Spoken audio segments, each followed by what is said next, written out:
آپ کو معلوم ہے کہ ماہ ربیع الاول کا آغاز ہو چکا ہے، دوسری تاریخ ختم ہوئی اور آج ہم تیسری شب میں اس وقت یہاں بیٹھے۔ یہ ماہ مبارک حضور صلی اللہ علیہ وسلم کی سیرت مطہرہ سے ایک بڑا گہرا تعلق رکھتا ہے۔ حضور کی ولادت باسعادت بھی اسی ماہ مبارک میں ہوئی، اگرچہ تاریخ کے بارے میں اختلاف ہے۔ حضور کا انتقال بھی اس ماہ مبارک میں ہوا اور وہ متفق علیہ تاریخ ہے 12 ربیع الاول اصل میں حضور کا یوم وفات، اور اکثر محققین کی رائے یہ ہے کہ آپ کا یوم ولادت جو ہے وہ 9 ربیع الاول ہے۔ یہی وجہ ہے کہ مجھے یاد ہے کہ ہمارے بچپن میں اس دن کو جو لوگ کچھ تھوڑا بہت مناتے بھی تھے تو 12 وفات کے نام سے در حقیقت یہ نام یاد کیا جاتا تھا۔ حضور صلی اللہ علیہ وسلم کی وفات کا دن ہے، کچھ کھانا پکا کر کچھ غریبوں کو مساکین کو کھلانا، یہ در حقیقت چیز تھی کہ جو اب ہوتے ہوتے اس نے بہت ہی ایک دوسری صورت اختیار کر لی ہے۔ اب یہ ایک جشن بن گیا ہے اور ایک عید کا سا سما، بلکہ واقعہ یہ ہے کہ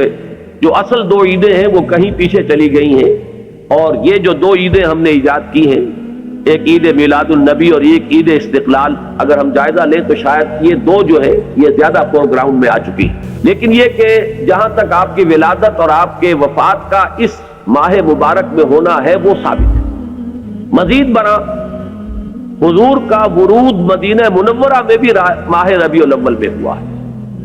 اس پہلو سے اگر اس ماہ مبارک میں ہم سیرت النبی کے مطالعے کا ایک خاص موضوع رکھیں، کسی تاریخ کے تعین کے بغیر اس مہینے کی مناسبت سے سیرت مطہرہ پر گفتگویں ہو، غور و فکر ہو، اور اس میں بھی عملی پہلو سامنے ہو، اتباع کا جذبہ ہو، سمجھنا سمجھانا اس لیے ہو کہ اس پر عمل کرنا ہے، تو یقیناً یہ چیز ہمارے لیے بہت مفید ہوگی اور ہمارے بہت سے امراض کا شاید اس سے مداوع ہو سکے۔ یاخذون بسنتہ ویقتدون بامرہ ثم انہا تخلف من بعدہم خلوف۔ پھر ہمیشہ یہ ہوتا، ہر نبی کا جاننے والوں میں، پہچاننے والوں میں، ماننے والوں میں ہوا ہے، امت محمد بھی مستثنیٰ نہیں ہے۔ یقولون ما لا یفعلون ویفعلون ما لا یؤمرون۔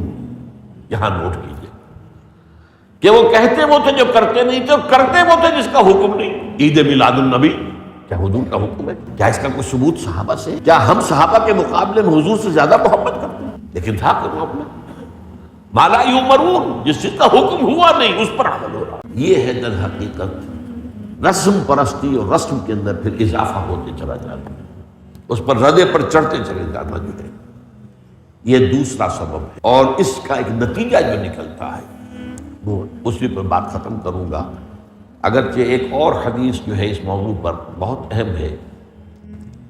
نتیجہ کیا نکلتا ہے؟ جہاں بدعت آئے گی سنت رخصت ہو جائے گی۔ اب نماز جنازہ پر کی وہ اہمیت نہیں ہوگی، نہ نماز جنازہ یاد کرنی ہے، نہ دعا یاد کرنی ہے، کچھ پتہ نہیں، جا کے کھڑے ہو گئے ہیں، وضو بھی ہے کہ نہیں ہے، لیکن قرآن خوانی میں تو جانا ہی جانا۔ یہ کیوں ہوتا ہے؟ ورنہ یہ کہ نماز کی اہمیت ہوتی، نماز جنازہ کی، آپ اگرچہ عربی نہیں آتی لیکن ترجمہ تو اس دعا کا یاد کر لینا کوئی مشکل کام نہیں ہے، تاکہ کھڑے ہوں دل سے دعا مانگے۔ تو جہاں بدعت آئے گی وہاں سنت جو ہے اس کی حیثیت کم ہو جائے گی، اس کا استخفاف ہوگا یا غالب